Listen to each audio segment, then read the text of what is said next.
hoje nós vamos refletir sobre a terra prometida.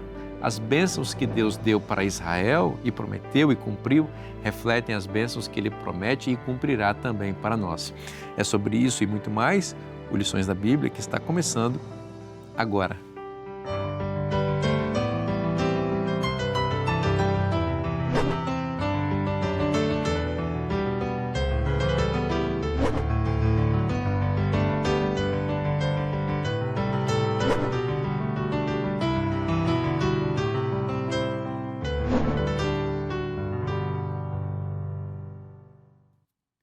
Já estamos juntos agora aqui com os meus amigos, né, para conversar com você sobre a Palavra de Deus. Muito obrigado pela sua companhia, né? Eu gosto de pensar o programa Lições da Bíblia com esse programa de estudo da Bíblia, sabe? Você está vendo aqui tem uma mesa, como uma mesa de trabalho, de estudos. Aqui tem Bíblia, tem a lição, tem caneta, aqui a gente marca. E eu espero que você do outro lado também esteja com esse mesmo espírito, né, de aprendizado, para crescer junto. Também pega a sua Bíblia, se você tem a lição, não é? Se você não tem, você já sabe, né? lições.cpb.com.br, você pode adquirir sua lição, tá? Porque é o momento da gente estudar juntos aqui a Palavra de Deus. E você sabe, a gente faz esse programa com amigos queridos que vêm aqui nos visitar nos estúdios da Novo Tempo para compartilhar conhecimento conosco. À minha direita, o pastor André Vasconcelos. Bem-vindo, amigo. Muito obrigado, pastor Vinícius. Fico muito feliz de poder estar aqui e poder compartilhar o estudo da Palavra de Deus com tanta gente. Legal. À minha esquerda, o pastor Nilson. Bem-vindo, amigo. Uma honra poder estar aqui com o pastor André, pastor Jonatas, pastor Vinícius, aprendendo mais a Palavra de Deus e também compartilhando. Amém. Pastor Jonatas, bem-vindo, irmão. Muito obrigado. Tem sido um privilégio a gente explorar junto com vocês o livro de Josué. Privilégio nosso. André, você ora para a gente, por favor? Claro, vamos orar.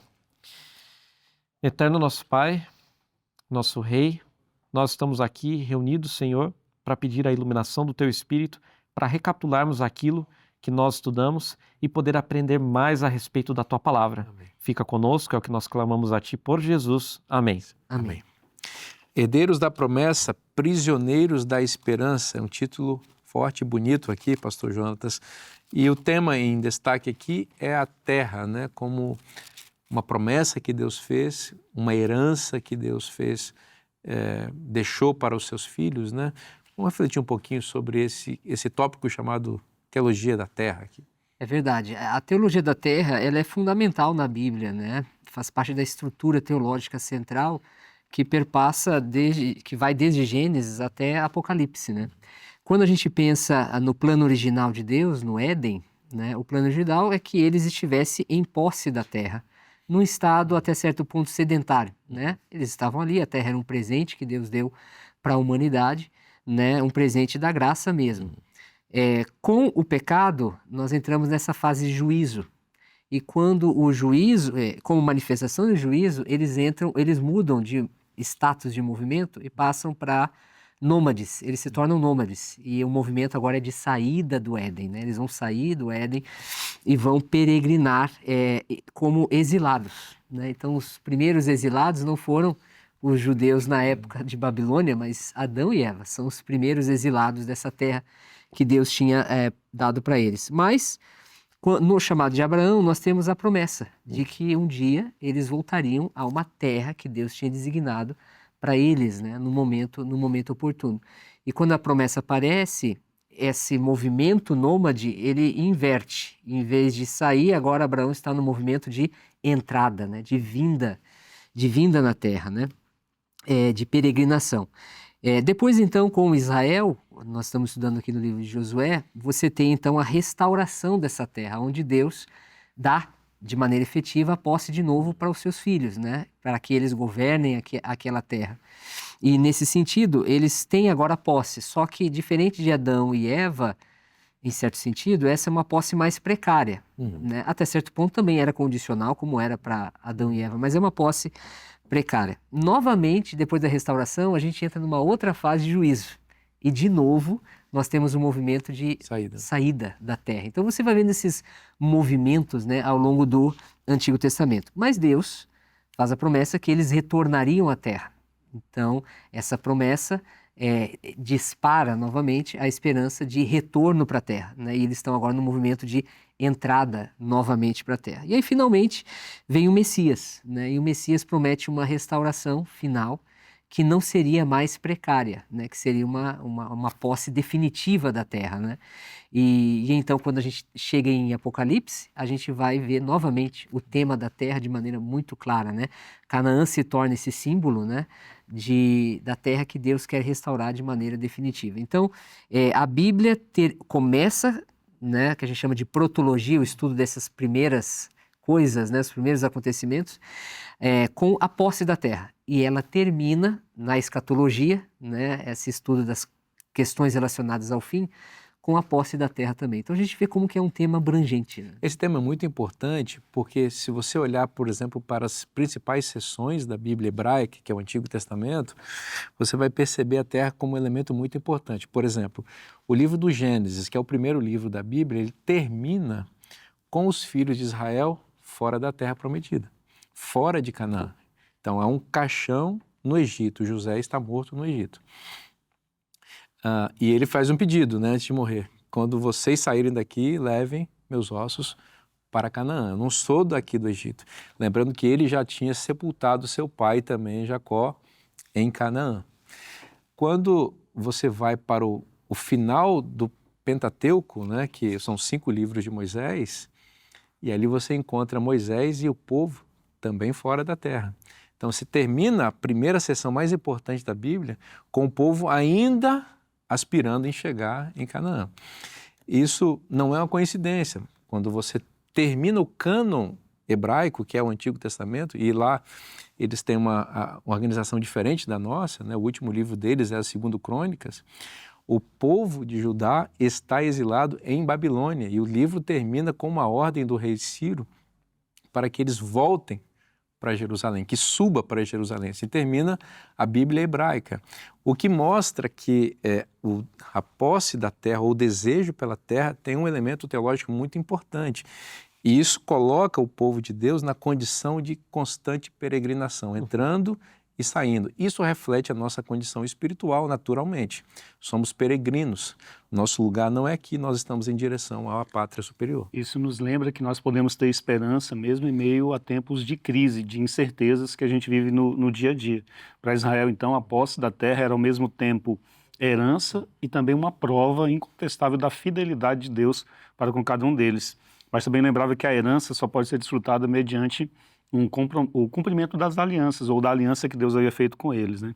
Miroslav Volf, ele diz que a esperança cristã não é fuga da história, mas força para transformar a história, e é nisso que a gente está, como adventistas, vivendo, né? A esperança do retorno de Cristo para transformar essa história, transformar o mundo, né? E no mundo de hoje nós vemos que o testemunho da igreja vivendo em comunidade é encarnando essa esperança, vivendo essa esperança de maneira real na vida, né? Essa questão da terra, ela é muito forte, especialmente no Pentateuco, nos livros, como você mencionou, né, pastor Vinícius, o tema da terra perpassa, o pastor Jonatas também, toda a Bíblia, mas no Pentateuco é interessante porque a história do povo de Deus começa, isso já foi dito em programas anteriores também, começa com mulheres estéreis e homens sem terra, Exato. né, desterrados ou desarraigados, né, a raiz desarraigar, acar, e a Cará é a mulher estéril. E Deus supre o que falta nos patriarcas e nas matriarcas. Deus supre a terra para aquele que não tem, e Deus supre a fecundidade para as mulheres que são estéreis. E no contexto da aliança, se os patriarcas e as matriarcas são fiéis, Deus supre graciosamente tudo aquilo que lhes falta.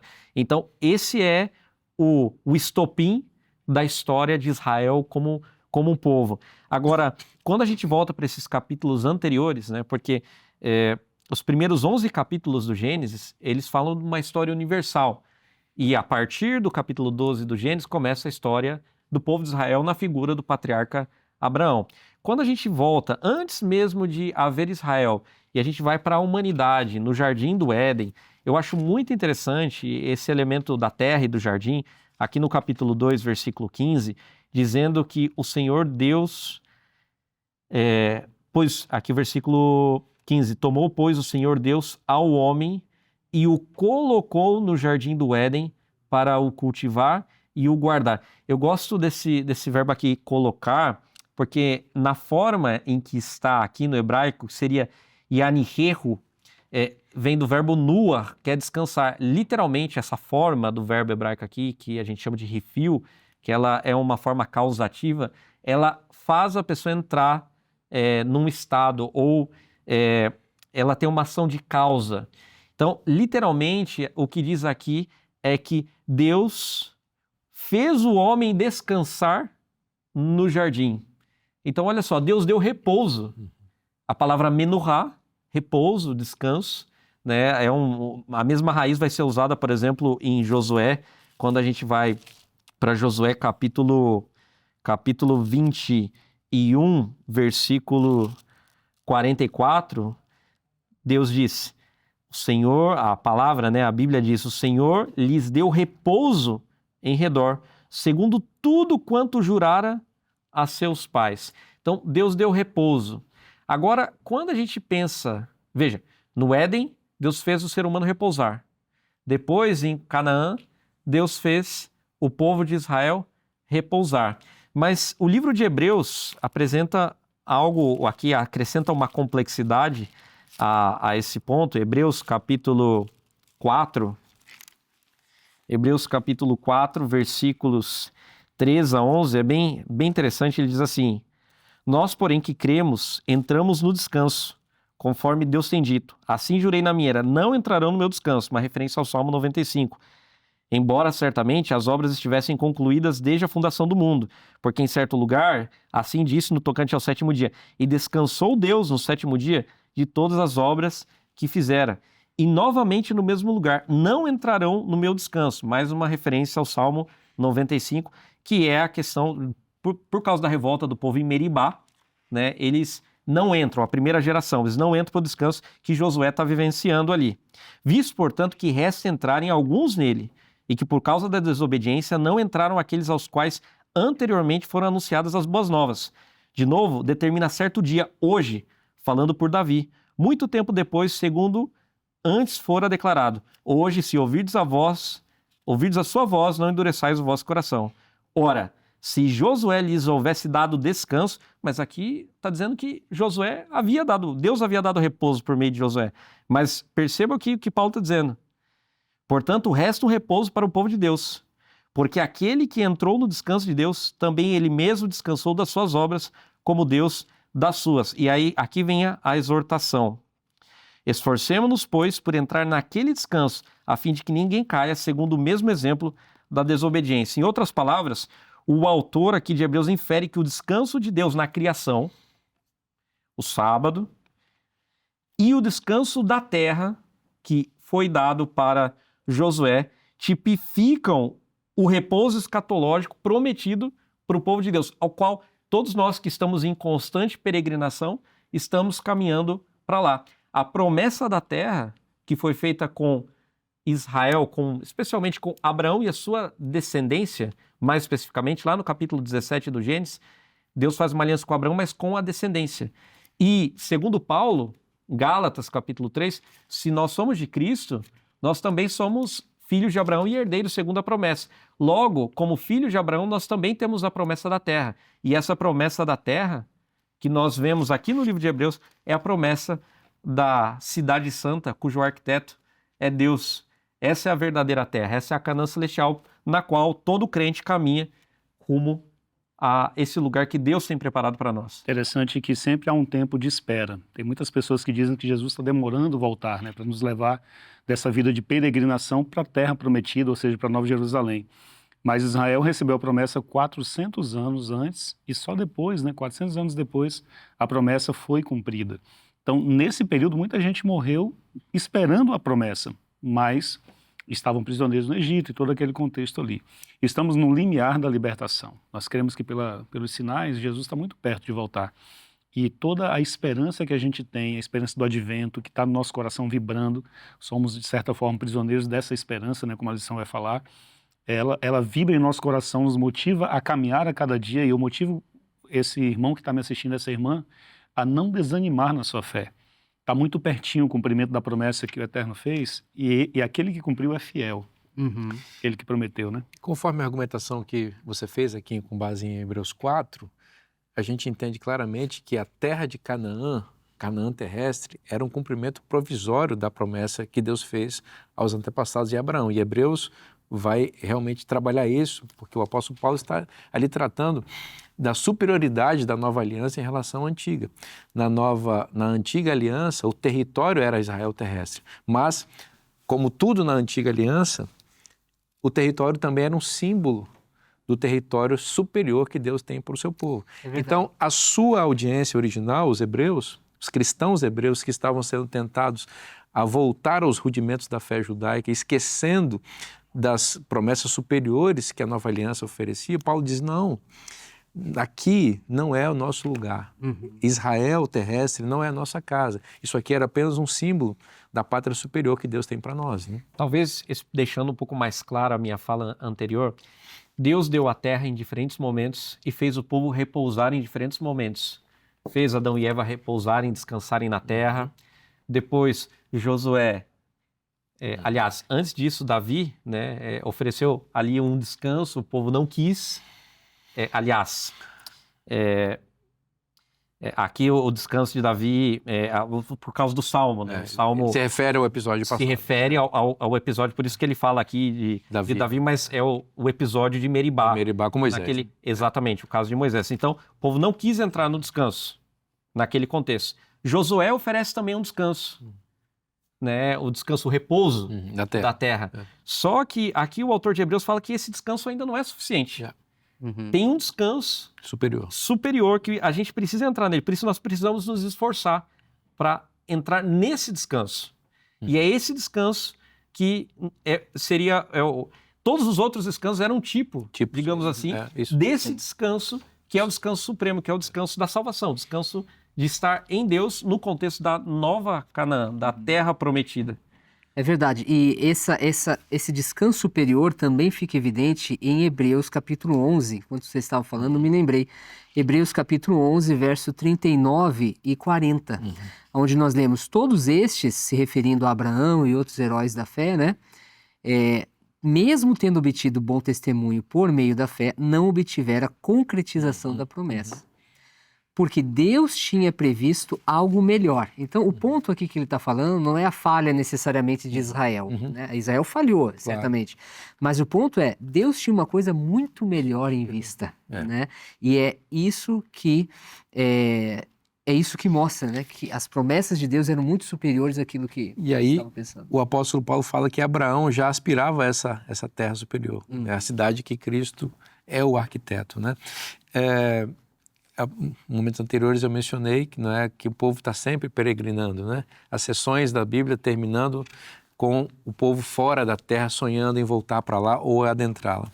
E os autores do Novo Testamento vão captar isso. Você mencionou Hebreus e o Apocalipse também. No final do livro do Apocalipse é uma descrição da Nova Jerusalém, dessa sede da pátria superior que Deus tem, e um convite para que a igreja adentre essa cidade, né? O Espírito e a noiva dizem, vem para onde? Vem para Jerusalém. E o livro termina com a igreja respondendo aqui embaixo, ora vem Senhor Jesus, vem para quê? Para nos levar para viver nessa pátria superior. Né? É maravilhosa essa promessa, essa esperança, é sobre isso que estamos conversando nesta semana. A gente vai fazer um breve intervalo, não sai daí, o programa volta já já.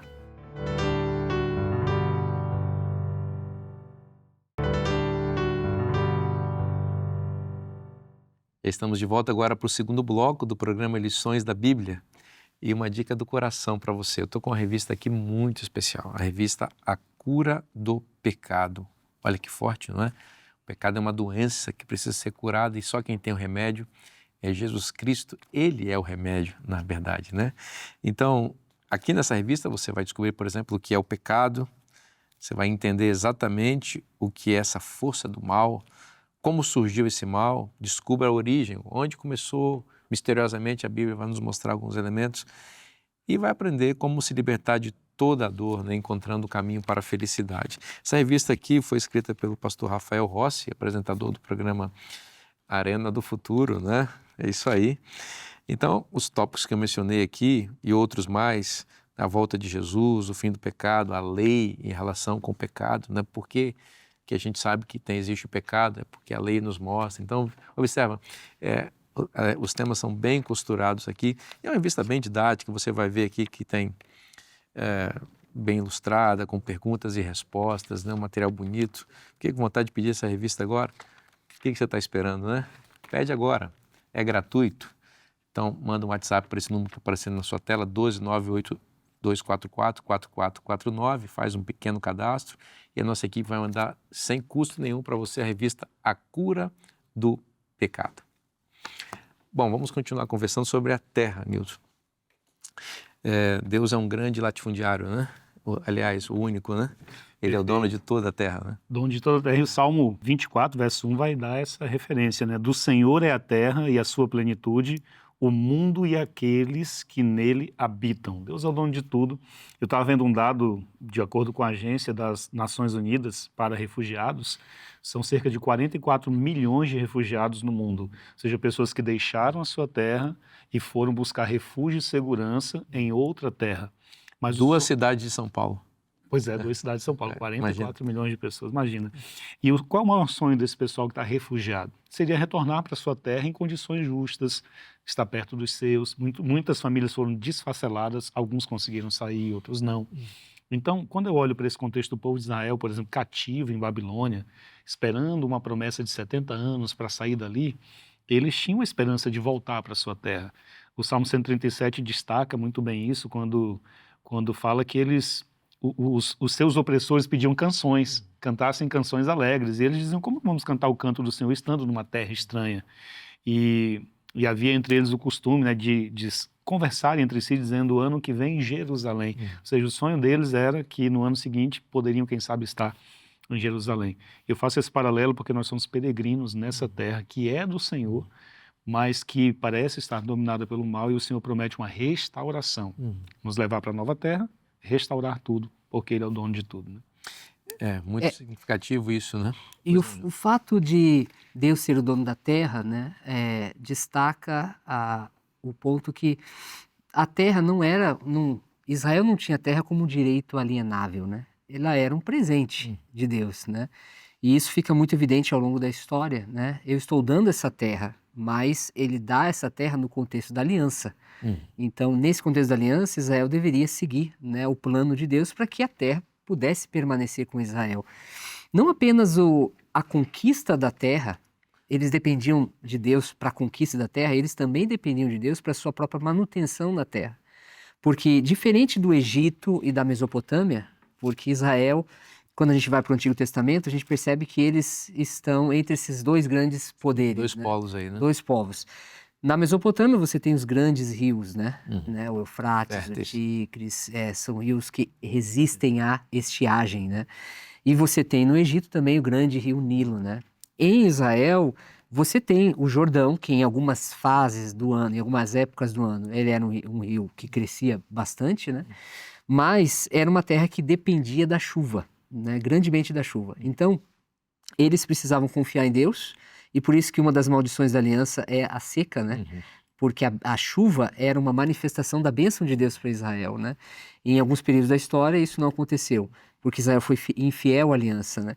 Então, dentro do contexto de Canaã, Israel precisava depender constantemente de Deus para que pudesse haver colheitas e a manutenção da vida, né, na terra que Deus tinha dado para eles. Agora, esse território, né, Canaã, Jonatas, é um território bastante privilegiado do ponto de vista geográfico, né? Como você disse, ele fica ali entre essas potências, no caso anterior, né, entre o Egito ao sul e a Mesopotâmia, especialmente Babilônia, mais ao norte oriental, assim, né? E desde o Gênesis, nos ciclos de Abraão, nós percebemos essas entradas e saídas na terra vindo da Mesopotâmia, indo até o Egito, peregrinando pela terra, até que Deus estabelece seu povo. Por que essa geografia que você mencionou? É uma terra árida, por que tanta disputa por essa terra? É verdade, esse é um ponto muito importante que marca também essa terra, né? É a posição geográfica privilegiada, né? Então, na verdade, é a intersecção, né, de dois continentes. Sim. Você tem a Ásia... A famosa Via Maris, né? Via Maris, né? Liga rota. a Ásia com a África, né? Então, nesse grande mundo antigo, os poderes, né? Os grandes poderes do Egito ao sul e da Mesopotâmia ali ao norte, né? Se você quisesse ir do norte para o sul, o caminho era Canaã, né? Então Deus não colocou Israel, e eu costumo dizer, ele não colocou a igreja naquele cantinho lá do bairro, né? Ele colocou a sua igreja no Antigo Testamento na esquina. Posição estratégica, Uma né? posição estratégica, porque a dádiva da terra não era simplesmente para o desfrute de Israel, era para serviço, né? Através de Israel, Deus ia proclamar, né, a sua mensagem para o mundo inteiro, né? Então, essa posição da terra era ligada ao serviço. Isso gerava um desafio, né? Porque era uma terra muito cobiçada. Eles teriam que conquistar essa terra, mas para manter essa terra em suas mãos, eles também dependeriam de Deus, porque havia muitas guerras, né? E era uma região muito disputada. Não é à toa que quando você chega em Josué, quais são os 2 primeiros ídolos, né, que o povo adora? Baal e Astarote, né, que é o plural de Astarte, que é uma deusa, né?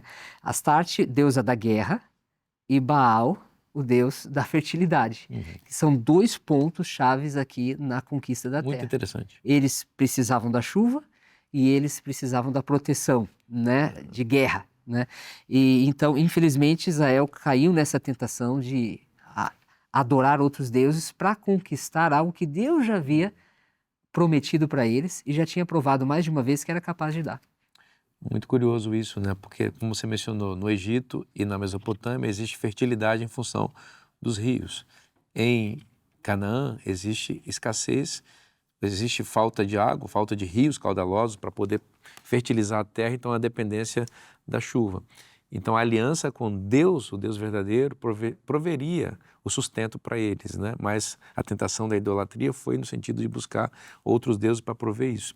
E ao mesmo tempo, Deus é o guerreiro de Israel. Foi ele que os introduziu ali com sua mão forte, os tirou do Egito com um braço forte e os colocou ali da mesma maneira. Então, eles deveriam continuar dependendo dele, mas eles foram recorrer a outras divindades para se manter na terra com a guerra, né? É curioso pensar também nessa relação entre o homem e a terra, e Israel e a terra. Por exemplo, o homem foi criado da terra e volta para o pó da terra. E ele tem que extrair da terra o seu sustento, com o suor do seu rosto. Quando o homem peca, a terra sofre as consequências do pecado. Quando o homem for restaurado, a terra também será renovada, a criação vai ser renovada. Quando Israel era infiel à aliança, não chovia, e a terra secava, e a terra acabava vomitando, né, os seus moradores. Então é interessante pensar no impacto das ações do ser humano, né, e como a criação divina ela é um todo harmônico. Então as atitudes do ser humano traz maldições para a terra, assim como, né, quando o ser humano se aproxima, se volta para Deus, a terra também é beneficiada com esse caso. A gente vê, por exemplo, os episódios em que Israel é fiel e Deus manda a chuva e tal, né, e o povo tem uma colheita abundante. A terra volta a produzir quando o povo se volta para Deus. É interessante que Paulo fala que a natureza geme, né, e clama por redenção também. E isso é uma consequência da atitude do ser humano. Nesse cenário, o Josué lembra o povo que o povo não era dono da terra, mas sim mordomos da terra. Ou seja, deveriam cuidar da terra e entender que ali eles eram apenas inquilinos do verdadeiro dono, que era o Senhor. E eu separei uma citação de John Stott muito interessante, que ele diz assim, ó, tudo que temos é emprestado e um dia prestaremos conta de como nós usamos isso. Ou seja, nossa relação com os bens e posses deve ser de gratidão e serviço, né, acima de tudo. É um texto que eu havia mencionado anteriormente, né, de Gênesis 2,15, que fala que Deus fez o ser humano, né, o homem descansar no Jardim do Éden para o cultivar e o guardar. Esses 2 verbos no hebraico, nós temos aqui o verbo cultivar, que é avad, e o verbo guardar, que é chamar, são verbos que acontecem no contexto levítico, né, falando do cuidado dos levitas com o templo. Então, de certa forma, o cuidado com a terra é uma natureza, aliás, é uma atividade de natureza religiosa também. Deus nos fez senhores da criação e nós temos que ser bons mordomos, né? Como você tinha falado, né, pastor Nilson? Nós precisamos representar bem a divindade Deus nos colocou como senhores da criação. Agora, como vai ser esse domínio que a gente vai exercer sobre a criação? Vai ser uma imposição? Vai ser um domínio arbitrário? Ou nós vamos cuidar daquilo que Deus colocou nas nossas mãos? Eu acho que além da fidelidade e da fé que a posse da terra requeria, também há uma lição de paciência aqui. Nós estamos no meio do livro de Josué, né?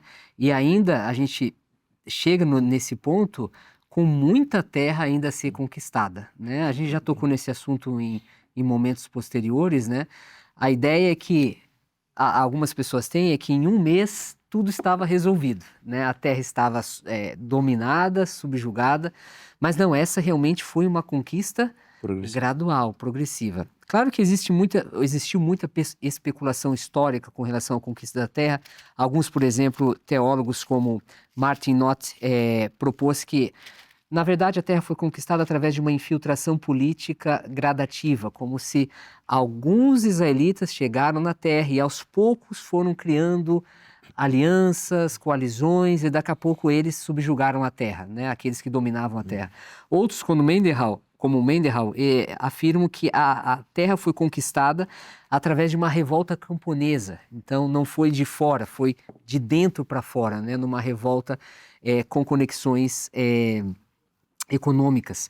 Mas a Bíblia não deixa dúvida. A melhor modelo, né, é o modelo da conquista, né? Há uma clareza muito clara, há uma clareza sobre isso, né? Contudo, isso demandou tempo, paciência, confiança, né, e perseverança para que Israel pudesse se estabelecer na terra de uma maneira menos precária. Um ponto interessante, falando dessa conquista gradual, né? A gente tem uma evidência de quanto tempo isso levou, pelo menos até o começo da conquista, até o episódio de Caleb. Porque Caleb menciona no capítulo 14 que ele tinha 40 anos quando saiu do Egito. E ele pede a terra de Hebron quando ele tem 85 anos. Ou seja, nesse período haviam se passado 45 anos. A gente sabe que a peregrinação durou 38 anos, né? O povo de Israel saiu e por mais ou menos um ano, quase 2 anos, eles chegaram até Cádiz. Eles passaram mais de um ano no Sinai e tal. Então, mais ou menos 2 anos, eles chegaram até as fronteiras de Canaã. Ou seja, desses 45 anos depois que Caleb foi espiar, se você subtrair o período de peregrinação, que são os 38 anos, nós temos aqui aproximadamente 7 anos. Ou seja, desde que eles entraram até o momento que Caleb se manifesta para conquistar Hebron, nós estamos falando de um período de 7 anos, não é pouca coisa. Uhum. E nós vemos ainda que posteriormente, depois ainda desse episódio de Caleb, a terra não foi totalmente subjugada. Então, esse foi um processo gradativo. E é aí que muitas vezes as pessoas, quando querem questionar cientificamente os dados arqueológicos, né, da teoria da conquista, que foi esboçado inicialmente lá por Albright, né, muitas vezes eles questionam um modelo que a Bíblia não propõe. Porque o modelo da Bíblia é essa conquista gradual. E não houve uma destruição monumental, digamos assim, das cidades cananitas daquele período do século XV, né, o período ali do bronze tardio, né, nesses períodos arqueológicos, né? Nós estamos falando aí do ano 1400, quando o povo começa a conquistar a terra. Nós vemos evidências, eu já havia mencionado isso em alguns programas anteriores, que apenas 3 cidades haviam sido incendiadas. A cidade de Jericó, a cidade de Ai e a cidade de Hazor. Então, foi pouco a pouco. Deus foi expulsando os moradores. Alguns se integraram ao povo de Deus, outros não. Esse é um retrato real da conquista da terra. Uhum. Interessante que o maior perigo que a gente pode observar nesse contexto da conquista da terra, o maior perigo não eram os gigantes, mas era o esquecimento. Israel esquecer quem estava liderando eles, quem era que estava à frente, dando a dádiva da terra. E essa complexidade da conquista também nos ilustra o processo da salvação. Nós não merecemos a salvação, é um dom, é uma dádiva do Senhor. Israel não merecia a terra, era um presente de Deus. E esquecer disso, esquecer de que a salvação é um dom de Deus, nos leva à perdição. E Israel, esquecendo que aquilo era um presente de Deus, os levaria a uma autossuficiência, como se pela força deles eles houvessem conquistado, né? Você sabe que o próprio modelo do Éden, que é o modelo original, revela isso que você está falando, né? Porque o texto lá diz que Deus plantou um jardim no Éden e colocou o homem para cultivar e guardar. Veja bem, não foi o homem que plantou o jardim, não foi o homem que comprou aquela terra e plantou nela. Deus já tinha feito tudo isso antes. Ele criou, agora ele planta um jardim, ele diz, Adão, você é o mordomo disso daqui. Cuida disso. Então, esse paradigma, né, de cuidar das coisas de Deus é o paradigma que Israel deveria ter experimentado e que ilustra, ou deveria ilustrar, a nossa relação com as dádivas de Deus. Então, aquilo que nós temos não é fruto do nosso esforço, da nossa sabedoria, da nossa inteligência, dos nossos dons. Foi Deus que nos deu. Então, se você é rico, por exemplo, como vocês aqui, né? Então, o que vocês têm é para servir a Deus. Então, se Deus te deu um dom de cantar, por exemplo, não é para você enriquecer com esse dom não louvando a Deus. Louve a Deus. Se você tem alguma outra habilidade, use tudo isso para a glória de Deus, porque isso é dádiva de Deus, para ser usada no serviço do Senhor. Não é? Quantas coisas lindas Deus tem dado para você, não é? Então, utilize tudo isso para a glória dele. Nosso programa vai fazer um rápido intervalo agora. Não saia daí, você vai curtir o show do intervalo da Novo Tempo e a gente volta já já.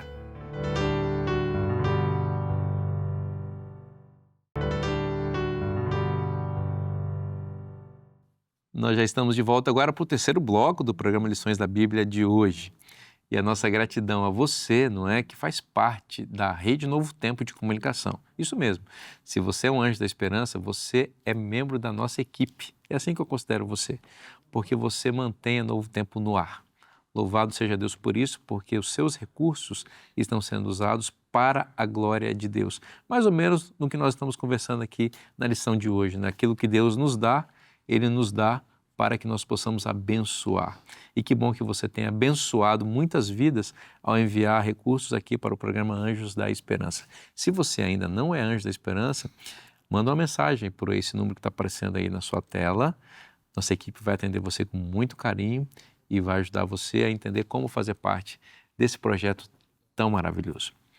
Muito bem, meus amigos, vamos falar sobre o jubileu. Estamos aqui na lição de quarta-feira. É verdade. Como é uma prova de que a terra pertence a Deus, ele deixou uma legislação que é sem igual no Antigo Oriente Próximo. Não há nada parecido com a legislação do jubileu. O jubileu é uma espécie de sábado. Na verdade, a gente, além dos sábados cerimoniais que estavam conectados com os festivais religiosos de Israel, a gente tem o sábado semanal, que é uma pausa, né, a cada 7 dias. 6 dias, uma pausa. 6 dias, uma pausa. Esse é um sábado que vem desde a criação, Claro. né? Desde a do Éden. Mas além desse sábado, né, semanal, você tem o ano sabático, que era um sábado de anos. Então você tinha 6 anos E o aí sétimo? o sétimo era um sábado, era um ano sabático. Nesse sábado, o povo não, ele colhia, mas ele não plantava, né? E esse era um ano onde as dívidas eram perdoadas, né? Os escravos hebreus que por questões financeiras tinham entrado numa situação, numa espiral, né, de bancarrota, né? Eles eram libertados, né? Então era um sábado a cada 7 anos que diminuía, né, esse gap, né, esse intervalo entre o rico e o pobre, né? Havia um aspecto de solidariedade muito forte também no ano sabático, né? Mas além do ano sabático, você tem o jubileu, né? Que era então esse grande sábado que acontecia entre intervalos de 49 anos. 49 anos, o 50º era o ano do jubileu. Nesse ano particular, a terra era restaurada por seus donos originais. Então, nesse caso, não havia vendas de terra, né, em Israel. A terra era arrendada e o valor dela era contado a partir da distância que tinha para o jubileu, né? Então, arrendava aquela terra e no jubileu essa terra voltava para os seus donos originais. Isso promovia um sistema, né, onde a terra, de forma garantia, garantida, né, ficava nas mãos dos seus proprietários originais. E era um antídoto contra a exploração e o abuso econômico também, né? E era também uma manifestação clara do pertencimento, né, da terra a Deus. A terra pertencia a Deus, Ou né? seja, se você tinha uma terra, entrava em dívida, você poderia arrendar a sua terra e no final, quando completasse o jubileu, você teria sua terra de volta. Exatamente. Essa como nós falávamos há poucos minutos atrás, é, quem sabe, uma das legislações mais desafiadoras, né? A gente comentou em alguns episódios anteriores que, para a coragem que Deus exigia de Josué e do povo de Israel, era a coragem para confiar e obedecer à lei, né? E essa é uma legislação que exigia coragem mesmo, porque se a gente imaginar que em um ano a terra não vai ser arada, não vai haver plantação, o que vai acontecer no ano seguinte? Eles tinham que confiar que a produção desse ano seria a garantia divina que no ano seguinte ele ia prover para Israel. E eles teriam que esperar, né, um bom tempo para que eles pudessem ver os frutos da colheita novamente. Não é à toa que nós não vemos, ao longo do Antigo Testamento, essa legislação sendo obedecida. Claro que esse é um argumento do silêncio. O jubileu pode ter acontecido, mas não há relatos ao longo do Antigo Testamento, porque realmente é uma lei que exige fé. Agora, a terra também produziria naturalmente sem o cultivo, né? Talvez Sim. eles também subsistiriam durante esse ano com aquilo que a própria terra produzisse, não aquilo que ele foi trabalhado para que ela Exatamente. produzisse. Né? E nesse sentido, exigir essa confiança, Claro. que Deus, e o sábado semanal, de alguma maneira, também, Sem dúvida, né? sem dúvida. É um convite para a fé, é crer que a minha vida não depende do meu trabalho. Eu paro cada semana, né, para lembrar que tudo que eu tenho pertence a Deus. Essa organização, Nilson, da terra, da sociedade israelita, né, que veio da parte de Deus, mostra que toda a estrutura social estava vinculada à dependência de Deus. Exatamente. Da semana ao mês, ao ano, a semana de anos e ao jubileu. Ou seja, toda uma geração estava coberta em todas as fases dela pela lembrança de que nós precisamos depender de Deus. Né? O jubileu confronta, então, assim, a cultura do acúmulo, né? Ou seja, ninguém podia acumular eternamente aquilo que pertencia a Deus, aquilo que não era dele. Totalmente diferente da nossa sociedade atual. Tem um texto de Ellen White, ela diz assim, ó, a lei do jubileu tinha o propósito de ensinar que a terra era do Senhor e que o homem era apenas o seu administrador. E entra o princípio também da mordomia, né? E um princípio de justiça também social, o princípio aplicado aqui. O jubileu funcionava de certa forma, ou a aliança, talvez de forma mais precisa, como um tipo de contrato social, né, que preservava as classes e as relações aí dessas classes. Agora é curioso que, voltando ao conceito de aliança, que perpassa todo o livro de Josué, o Pentateuco e podemos dizer até toda a Bíblia, havia uma daquelas imprecações ou maldições da aliança, que se o povo não guardasse os sábados, eles também seriam exilados, a terra os colocaria para fora. Olha só o que está em Levítico capítulo 26, versículos 34 e 35. Ou melhor, desde o versículo 33, para dar um pouco mais de contexto. Espalhar-vos-ei por entre as nações, e desembainharei a espada atrás de vós. A vossa terra será assolada, e as vossas cidades serão desertas. Então a terra folgará nos seus sábados, todos os dias da sua assolação, e vós estareis na terra dos vossos inimigos. Nesse tempo, a terra descansará e folgará nos seus sábados. Todos os dias da assolação descansará, porque não descansou nos vossos sábados, quando habitáveis nela. Curiosamente, né, isso aqui não tinha que ser assim. Esse texto está citado em 2 Crônicas, né?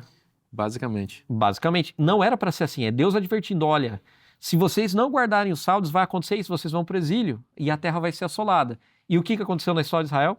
Infelizmente aconteceu exatamente isso, e a gente vê justamente em 2 Crônicas, capítulo 26, 2 Crônicas, capítulo 36, versículos 20 e versículo 21, dizendo que o povo foi levado para a Babilônia para que se cumprisse a palavra do Senhor por boca de Jeremias, até que a terra se agradasse dos seus sábados. Todos os dias da desolação repousou, até que os 70 anos se cumpriram. Ou seja, esses 70 anos seriam um número simbólico aí para os anos que a terra deveria ter descansado mas não descansou. Então Deus falou assim, olha, vocês vão ficar para fora e deixa a terra, que a terra vai descansar por esse período sabático. Deveria ser a cada 6 anos, o 7º ano, um ano sabático. Mas, como o povo não cumpriu, então a terra descansaria 70 anos sabáticos de uma vez. Isso mostra que a legislação do sábado sempre foi muito importante, né? E ela derivou no exílio babilônico. Isso também explica um pouco o rigor que os judeus tiveram com esse dia após a volta do exílio, né? Considerando eles de que essa foi uma das causas para a expulsão deles da terra, né? Isso vai explicar também o excessivo rigor depois com o sábado no próprio tempo de Cristo, coisa que Jesus condenou nos seus dias. Não o princípio da guarda do sábado, que é um princípio eterno, mas o exagero em relação ao seu cumprimento, né? Vale ressaltar que esse sistema do jubileu, ele preservava também a igualdade e impedia que a pobreza se tornasse algo permanente entre o povo, porque você podia receber de volta ali a sua terra, ainda que ficasse todo endividado depois, né? Isaías 61 vai apresentar Jesus aplicando o jubileu a si mesmo, quando ele diz assim, aliás, Isaías não, Lucas 4, né, 18 ao 19, quando Jesus diz assim, ó, o Espírito do Senhor está sobre mim, porque me ungiu para levar boas novas aos pobres. Ele me enviou para proclamar liberdade aos presos e recuperação da vista aos cegos e para libertar os oprimidos. Então ele aplica a si mesmo esse princípio do jubileu de libertação, né? E ele fala no contexto do ano aceitável, né? O ano aceitável do O Senhor. ano aceitável, que é uma referência também. Isso. né? Agora, é interessante a gente pensar que há uma profecia na Bíblia, a profecia de Daniel, que ela está conectada com essa questão do jubileu e com o sistema das semanas de anos, né, que é a profecia das 70 semanas que ocorre em Daniel capítulo 9, versículo 24 a 27. O curioso disso é que no começo do capítulo 9, nós vemos que Daniel está lendo a profecia de Jeremias que fala dos 70 anos. Essa mesma profecia que o livro de 2 Crônicas, capítulo 36, mencionou. Interessante que lá na profecia de Jeremias, capítulo 29, fala que no final dos 70 anos do cativeiro o povo deveria orar. E Daniel vai fazer isso daqui, vai orar para o cumprimento dessa promessa. E o anjo Gabriel aparece aqui para explicar 2 coisas para Daniel. Ele vem para explicar a visão que ele havia tido no capítulo anterior e a palavra que é mencionada no começo. Isso a gente vê aqui no versículo 23, ele vem para explicar a palavra e a visão. A palavra é a palavra que o Senhor havia dito para Jeremias. Então o anjo vem para Gabriel e fala assim, olha, deixa eu te explicar. Deixa eu explicar um pouco mais essa profecia dos 70 anos aqui de Jeremias e essa outra visão do capítulo 8. E é interessante que ele começa a explicação dizendo assim, ó, 70 semanas estão determinadas sobre o teu povo. E aí vai trazer uma série de verbos, cessar a transgressão, dar fim aos pecados, expiar a iniquidade, trazer a justiça eterna. Vai vir o ungido, o príncipe, que é o Messias, ele vai morrer e ele vai fazer firme aliança com muitos e vai fazer o sacrifício cessar.